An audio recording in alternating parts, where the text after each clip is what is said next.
नमस्कार साथियों, इस वीडियो में चर्चा करेंगे जो उत्तर प्रदेश बोर्ड ने अपने 30% हिस्से को कम कर दिया है सिलेबस से। तो कक्षा 12 की इतिहास नाम का जो विषय है उसमें कौन से ऐसे 30% हिस्से हैं जिनको हटाया गया है और कौन से ऐसे 70% हिस्से हैं जो इस बार के सिलेबस में आएंगे।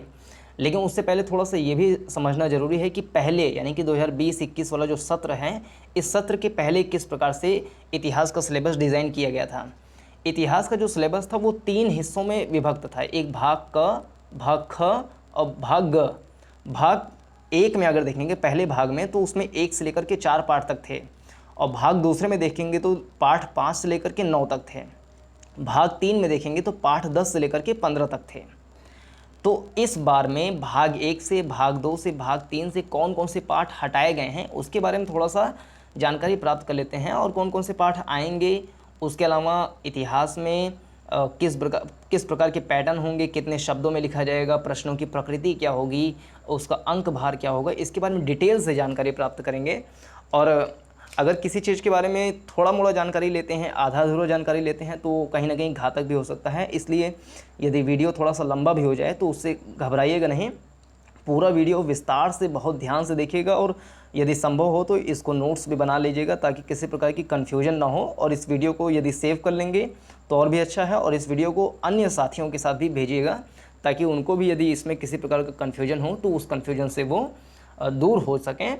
क्योंकि ये कक्षा 12 का बोर्ड का परीक्षा है, इसमें किसी प्रकार की यदि ढिलाई की जाएगी तो वो एक प्रकार से आपके जीवन के लिए दिक्कत हो सकता है, एक साल ख़राब हो सकता है। तो इसलिए आराम से पूरे पाठ को ध्यानपूर्वक सुने। इसमें जो भाग 1 है, भाग 1 से कोई भी विषय इस बार हटाया नहीं गया है।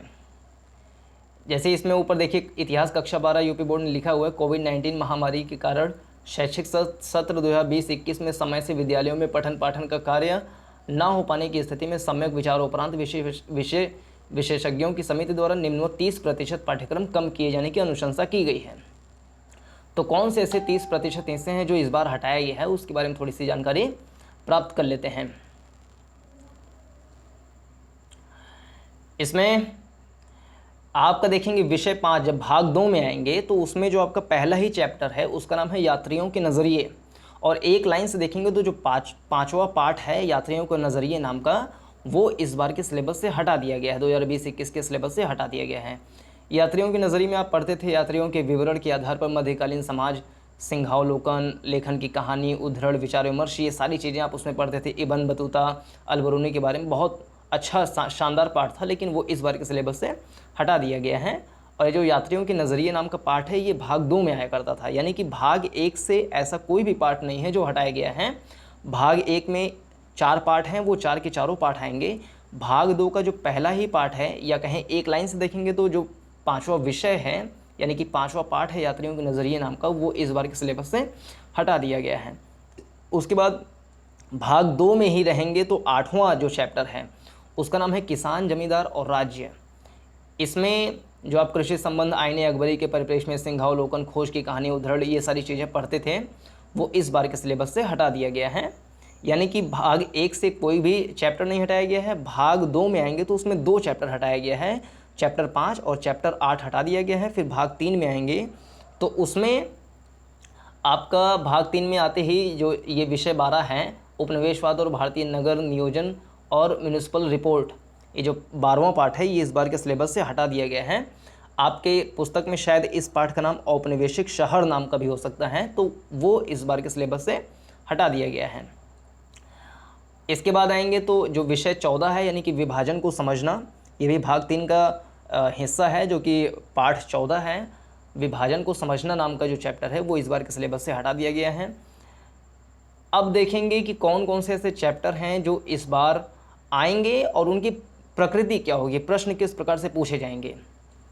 तो यहाँ पर देखिए लिखा हुआ है, ये उपर्युक्त के अनुक्रम में 70% का पाठ्यक्रम निम्नवत है, यानी 70% जो आपका सिलेबस है वो इस प्रकार से होगा। उसमें क्वेश्चन किस प्रकार से पूछे जाएंगे ये थोड़ा सा समझ लेते हैं पहले।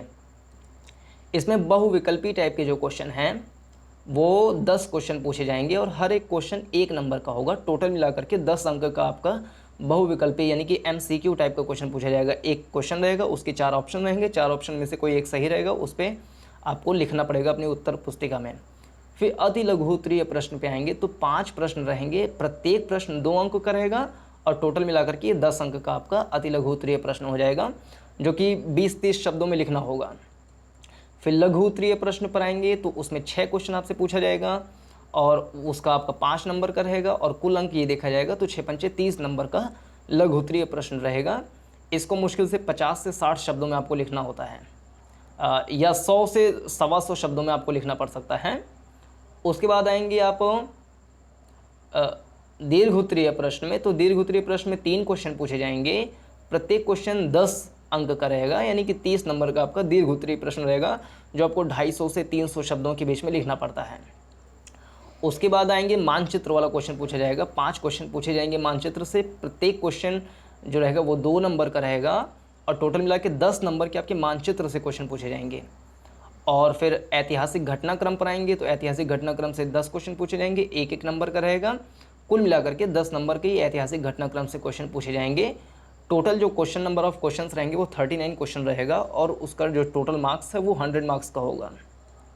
इसमें जो मानचित्र वाला आप देख रहे हैं उसको विस्तार से अंतिम में बताएंगे कि मानचित्र में किस प्रकार के क्वेश्चन पूछे जाएंगे, कैसा क्वेश्चन पूछा जाएगा, वो मानचित्र वाला लास्ट में आपको बताएंगे। इसके बाद ये जान लेते हैं कि उत्तर प्रदेश बोर्ड जो इतिहास में प्रश्न पूछती है उसका मेन मतलब क्या है, मकसद क्या है, उद्देश्य क्या है। तो उसका मेन उद्देश्य है ज्ञानात्मक आपकी कौशलता का ज्ञान लेना, कि आपको कितना ज्ञान है उसके बारे में, सब्जेक्ट के बारे में नॉलेज कितनी है। तो 30% ऐसे प्रश्न होंगे जो आपकी ज्ञान का उसमें आपकी परीक्षण किया जाएगा। 40% ऐसे प्रश्न होंगे जो बोधात्मक टाइप के होंगे और 20% ऐसे क्वेश्चन होंगे जो प्रयोगात्मक यानी कि प्रैक्टिकल टाइप के होंगे, कि आपको उसके बारे में प्रैक्टिकली कुछ नॉलेज है या नहीं। यानी कि अब जो उत्तर प्रदेश बोर्ड ने जो क्वेश्चन पूछने का पैटर्न लिया है वो बहुत ही शानदार टाइप का है। NCERT पुस्तक पढ़ेंगे तो उससे किसी भी प्रकार की जो आपकी समस्याएं हैं वो आराम से हल की जा सकती हैं। और उसमें NCERT में जो आपका ज्ञानात्मक, बोधात्मक, अनुप्रयोगात्मक टाइप के क्वेश्चन पूछे जाते हैं, उस प्रकार से NCERT पुस्तक में बाकायदे लेखन भी किया हुआ है, बहुत शानदार लेखन किया हुआ है। आप उसको पढ़ेंगे NCERT पुस्तक कक्षा 12 की, तो उसमें आपके सारे प्रश्नों का जवाब भी मिलेगा, बहुविकल्पी क्वेश्चन मिलेंगे, अति लघु उत्तरीय क्वेश्चन, दीर्घ उत्तरीय क्वेश्चन, बहुत सारे प्रश्न उसमें दिए गए हैं, जिससे आपका अभ्यास बहुत अच्छे तरीके से हो जाएगा। अब ये जान लेते हैं कि जो क्वेश्चन रहेंगे वो कितना सरल, कितना कठिन टाइप के रहेंगे। तो यहाँ पर आप देख सकते हैं करीब 30% ऐसे क्वेश्चन रहेंगे जो थोड़ा आपके सरल हो सकते हैं, ज़्यादा कठिन नहीं रहेगा, वो सरल टाइप का होगा। जैसे बहुविकल्पी, अति लघु उत्तरीय प्रश्न, छोटे छोटे क्वेश्चन पूछ लिए जाएंगे कि आपको जैसे कांस्य की मूर्ति कहाँ पर प्राप्त हुई थी, या कोई भी वस्तु कहाँ पर प्राप्त हुई थी, हड़प्पा सभ्यता से संबंधित कुछ ऐसे क्वेश्चन पूछ लिए, हल्के फुल्के क्वेश्चन पूछ लेंगे। और सामान्य क्वेश्चन जो है वो 50% क्वेश्चन होंगे जो सामान्य टाइप के होंगे, यानी कि ना कठिन होगा ना सरल होगा। और 20% ऐसे क्वेश्चन होंगे जो कि आपके कठिन वाले श्रेणी में आएंगे। जैसे दीर्घ उत्तरीय प्रश्न है तो वो थोड़ा सा कठिन हो सकता है, लेकिन आप अच्छे से तैयारी कर रहे होंगे तो इसमें आपको किसी प्रकार की समस्या नहीं आनी चाहिए। अब यहाँ पे लिखा हुआ है वो सारे पाठ जो इस बार के सिलेबस में आ रहे हैं। जैसे कि आप जानते हैं कि भाग 1 से कोई भी पाठ हटाया नहीं गया है। भाग 1, 2, 3, 4 चारों पाठ भाग 1 से आ रहे हैं। तो इसमें भी विस्तार से एक बार समझ लेते हैं कि आपको हर पाठ में क्या क्या चीज़ पढ़ना है। 100 अंकों का क्वेश्चन रहेगा, जिसमें से भाग 1 यानी कि भाग 1 में 4 पाठ हैं, जिसमें से विषय 1 यानी कि पहला पाठ का नाम है ईंट, मनके तथा अस्थियाँ, यानी हड़प्पा सभ्यता के बारे में सारी जानकारी आपसे पूछी जाएगी। जैसे पारिभाषिक शब्द तथा काल, यानी कि जो हड़प्पा सभ्यता है उसका आरंभ कब हुआ था, हड़प्पा सभ्यता का मैप वगैरह अच्छे से पढ़ लेंगे तो मैप से भी क्वेश्चन पूछे जा सकते हैं। और उसके रहन सहन कैसा था, नगरीकरण कैसा था, इन सब बारे में विस्तार पूर्वक आपसे जानकारी पूछी जा सकती है।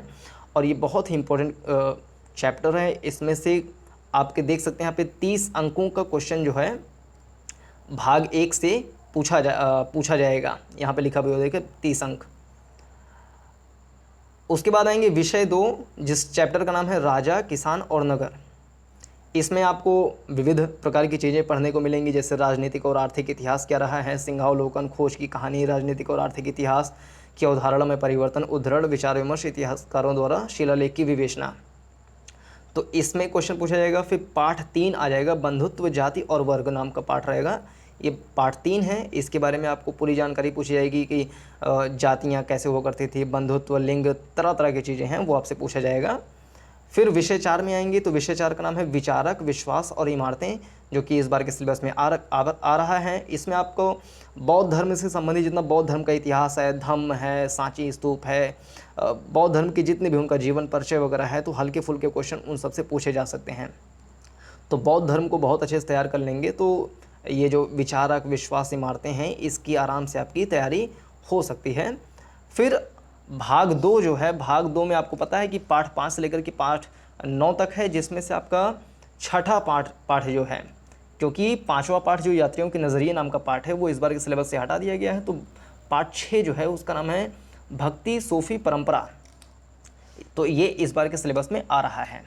भक्ति सूफी परंपरा में आप विभिन्न चीज़ें पढ़ेंगे, जैसे धार्मिक इतिहास क्या रहा है, भक्ति और सूफी परंपरा क्या रहा है, सिंहावलोकन, धार्मिक विकास की रूपरेखा और तरह तरह की चीज़ें आप इसमें पढ़ेंगे।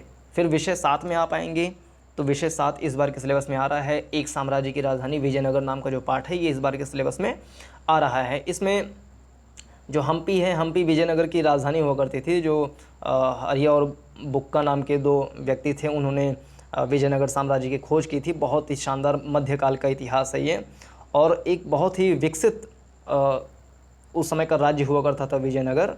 वहाँ के राजा जो कृष्णदेव राय थे उनके बारे में आप तेनालीरामन कृष्णदेव राय वाली सीरियल भी देखे होंगे, तो उसी साम्राज्य के बारे में है, जिसके बारे में इस बार के सिलेबस में पूछा जाएगा। और मज़े की बात यह है कि आईएएस की परीक्षा में, शायद 2017 की 2018 की आईएएस की परीक्षा में विजयनगर साम्राज्य से क्वेश्चन भी पूछा गया था। कुछ शायद इस प्रकार से क्वेश्चन थे कि कृष्णदेव राय जो थे वो ऐतिहासिक कला परंपरा जो था उसका बहुत बड़े संरक्षक थे, इसकी पुष्टि कीजिए इस कथन की। तो इस टाइप का क्वेश्चन आईएएस की परीक्षा में आया था, और यहाँ पर कक्षा 12 की आपके सिलेबस में ये विजयनगर नाम का जो पाठ है ये बहुत ही महत्वपूर्ण है आगे की परीक्षाओं के लिए भी। उसके बाद आप आएंगे तो विषय 9 है, यानी कि पाठ 9 है, जो कि भाग 2 का ही हिस्सा है, जिसका नाम है शासक और विभिन्न इतिवृत्ति। जैसे मुग़ल दरबार के बारे में पढ़ेंगे कि बाबर कब आया, कैसे आक्रमण किया, उसने जो बाबरनामा जो पुस्तक लिखा है उसमें क्या क्या बातें हैं, उसकी क्या विशेषताएं हैं, तरह तरह की चीज़ें आपको उसके बारे में पढ़ने को मिलेगा। फिर भाग 3 में आप आएंगे तो भाग 3 में पाठ 10 से लेकर 15 तक है, जिसमें से आपका पाठ 12 और पाठ 14 इस बार के सिलेबस से हटा दिया गया है, जो कि ऊपर वाली आपकी स्लाइड में बता दिए हैं। जो विषय 10 है, यानी कि पाठ 10 है, वो इस बार के सिलेबस में आ रहा है, जिसका नाम है उपनिवेशवाद और देहात नाम का ये जो चैप्टर है ये इस बार के सिलेबस में आ रहा है। इसमें आप विभिन्न चीज़ें पढ़ेंगे, जैसे उपनिवेशवाद और ग्रामीण समाज, सरकारी प्रतिवेदनों से साक्ष्य। उपनिवेशवाद मतलब यही है कि जो अंग्रेज़ जब यहाँ पर आए, या बहुत सारे यूरोपियन कंट्रीज़ वाले आए, डच आए, फ्रेंच आए, पुर्तगाल के लोग आए भारत में, तो विभिन्न प्रकार के उपनिवेश बनाए, तो उससे उपनिवेशवाद यानी कि विस्तारवाद, एक प्रकार के साम्राज्यवाद की स्थिति पैदा हुई, तो उससे संबंधित क्वेश्चन पूछे जाएंगे। और इसके बाद आएंगे तो विषय 11 है, विद्रोही और राज्य नाम का चैप्टर है, जो कि पाठ 11 है। इसमें आपका 1857 ईस्वी का जो क्रांति हुआ था, जिसको भारत का प्रथम स्वतंत्रता संग्राम बोल सकते हैं, जो कि मेरठ से शुरुआत हुआ था, मंगल पांडेय जी ने उसका शुरुआत किया था। तो 1857 की क्रांति के बारे में पूछा जाएगा। बहुत ही शानदार ये चैप्टर है, आपके इतिहास का एक बहुत बड़ा हिस्सा है। और आईएएस की जो प्रारंभिक परीक्षा होती है, प्रीलिम्स परीक्षा, उसमें भी 1857 की क्रांति से हर साल 1 या 2 प्रश्न पूछे ही जाते हैं। और जो मुख्य परीक्षा मेंस पेपर होता है उसमें भी क्वेश्चन इस प्रकार के पूछे जाते हैं। इनमें विभिन्न चीज़ें हैं, आप जैसे देखेंगे कि पहले जैसे 1857-58 की जो घटनाएं हुई हैं वो क्या क्या थीं, फिर दूसरा इन घटनाओं को किस प्रकार संरक्षित और चित्रित किया गया है इसके बारे में। जैसे विभिन्न लोगों ने 1857 की क्रांति के बारे में अपनी अपनी पुस्तकें लिखी हैं, जिसमें से वीर सावरकर ने भी 1857 की क्रांति पर एक पुस्तक लिखी है। वीर सावरकर बहुत भारत की राजनीति में बहुत चर्चा का विषय भी रहता है। भाजपा और कांग्रेस उसको एक प्रकार से खींचातानी में लिए रहते हैं वीर सावरकर के बारे में। उसके बाद आएंगे विषय 13 जो है, पाठ 13 का नाम है महात्मा गांधी और राष्ट्रीय आंदोलन। ये इस बार के सिलेबस में लिया गया है। और महात्मा गांधी भी आईएएस की परीक्षा में हर साल, कोई भी ऐसा साल नहीं होता है जिसमें महात्मा गांधी के बारे में क्वेश्चन ना पूछा गया हो। और ये कक्षा 12 की इतिहास में दिया भी गया है। तो ये बहुत ही सौभाग्य है उन लोगों के लिए जिनको समय से पहले ये सारी चीज़ें पढ़ने को मिल रही हैं। और महात्मा गांधी के बारे में, वो एक महान व्यक्तित्व थे, उनके बारे में पढ़ना बहुत ही रुचिकर है, बहुत ही ज़्यादा ज्ञानवर्धक है। इसको यदि परीक्षा की दृष्टि से देखेंगे कि हमें कुछ तथ्य को रट करके परीक्षा में जाके लिख देना है तो मज़ा नहीं आएगा। महात्मा गांधी जी को एकदम गहराई से जब पढ़ेंगे, उनके जीवन वृत्त को समझेंगे अच्छे से, तब जा करके उनके बारे में सूक्ष्म दृष्टि समझ में आएगी कि महात्मा गांधी एक्चुअली में थे क्या। वो एक बहुत बड़े राष्ट्र निर्माता थे, बहुत बड़े फिलोसोफर थे, बहुत बड़े हम कह सकते हैं इकोनॉमिस्ट थे, बहुत बड़े वो कह सकते हैं कि समाज सुधारक थे। तो उनके बारे में पढ़ना बहुत ही ज़्यादा रुचिकर है। उसके बाद विषय 15 आएंगे जिसका नाम है संविधान का निर्माण। कि 1946 में आपको पता होगा कि कैबिनेट बैठक हुई थी जिसमें संविधान सभा का निर्माण किया गया था। 389 कि 90 लोग उसमें बैठे थे। 2 वर्ष 11 माह 18 दिन तक उस पर चर्चा किए, विचार विमर्श किए। उसके बाद जा कर के 26 नवंबर 1949 को पूरा बन करके संविधान तैयार हो गया। उसको अंगीकार, अधिनियमित और आत्मार्पित किया गया। फिर 26 जनवरी 1950 को पूरी तरीके से लागू हो गया। 1951-52 में पहला आम चुनाव हुआ। उसके बाद वो संविधान धीरे धीरे विकास की राह पे चल रहा है। तो संविधान का निर्माण कैसे हुआ, पूरी उसकी डिटेल में जानकारी इसमें आपको आपकी पुस्तक में दी गई है, उसको पढ़ेंगे। और ये भी IAS की परीक्षा के लिए बहुत ही महत्वपूर्ण टॉपिक है, और आपके एग्ज़ाम के लिए तो है ही, कक्षा 12 के एग्ज़ाम के लिए तो है ही। अब मानचित्र वाला जो है वो 5 क्वेश्चन पूछे जाते हैं, 2-2 नंबर के होते हैं, 10 नंबर का क्वेश्चन होता है। इसमें मानचित्र कार्य में क्या है, इसमें दिया गया है आपका कि 5 प्रश्न, प्रत्येक 2 अंक, इसमें लिखा भी हुआ है। 1 अंक सही उत्तर तथा 1 अंक सही स्थान अंकन हेतु निर्धारित है। यानी कि जब आप कक्षा 12 का इतिहास का परीक्षा दे रहे होंगे तो आपको एक मानचित्र मिलेगी। उस मानचित्र में जैसे कोई स्थान दे दिया जाएगा, मेरठ मान ली दे दिया जाएगा कि मेरठ कहाँ पर है, या दिल्ली कहाँ पर है, कानपुर कहाँ पर है, कोई स्थान दे दिया, ये बताना पड़ेगा कहाँ पर है। तो यदि आप मानचित्र में दिखा लेंगे कि ये फलाने जगह दिल्ली है, तो उस पर टिक करने से आपको समझ लीजिए 1 अंक सही उत्तर, अगर आपने दिल्ली सही जगह पॉइंट आउट कर दिया तो उसका 1 नंबर मिल जाएगा, और 1 अंक सही स्थान अंकन हेतु निर्धारित है। यानी कि आपने दिल्ली को सही जगह दिखाया है कि नहीं दिखाया। जैसे मान लीजिए आपको दिल्ली दिखाना है, पंजाब के पास, हरियाणा के पास दिल्ली दिखाना है, पता लगा आप कोलकाता की जगह पे दिल्ली भर कर चले आए हैं, तो अगर स्थान गलत भरे हैं तो आपको नंबर नहीं मिलेगा। यानी कि 2 नंबर तभी मिलेंगे जब आप स्थान सही जगह दिखाए हों और उसका लोकेशन सही जगह दिखाए हों और नाम भी सही से लिखे हों, तब जा कर के आपको 2 नंबर मिलेगा। तो ये आपके मानचित्र के बारे में है। तो इतिहास का सिलेबस इतना ही है। और एक चीज़ ये भी ध्यान रखने वाली बात है कि ये जो सिलेबस है वो 2020-21 के पाठ्यक्रम से 30% हटाया गया है। उसके बाद से फिर से सारे सिलेबस आने शुरू हो जाएंगे। यानी कि यदि आप इस वीडियो को 2022-23 या 2023-24 में देख रहे हों तो भी रेलिवेंट है। इसमें एक चीज़ एक्स्ट्रा यही समझ लेना है कि कौन कौन सी चीज़ इस बार के सिलेबस में नहीं आ रहे हैं, बाकी हर चीज़ हर समय के लिए प्रासंगिक है। तो इस वीडियो में बस इतना ही। और अपने साथियों को, जो आपके फ्रेंड्स हों, फ्रेंड सर्कल हो, उसमें इस वीडियो को भेजिए ताकि उनको भी किसी प्रकार की यदि कन्फ्यूज़न हो तो कन्फ्यूजन से निजात पाएँ। और इसके पहले भी नागरिक शास्त्र और समाजशास्त्र विषय पर वीडियो बनाया था, उसका लिंक इस वीडियो के डिस्क्रिप्शन में दे दूंगा, तो उसको आप देख करके उसका भी लाभ उठा सकते हैं। और प्रत्येक वीडियो को अधिक से अधिक शेयर भी कीजिए ताकि आपके मित्रों को भी इसका सही प्रकार से लाभ भी प्राप्त हो सके। तो इस वीडियो को देखने के लिए बहुत बहुत धन्यवाद। किसी प्रकार की यदि कन्फ्यूज़न हो या कुछ प्रश्न पूछना हो तो उसको आप पूछ सकते हैं, उस पर वीडियो बना करके समाधान करने का प्रयास करूँगा। धन्यवाद। जय हिंद।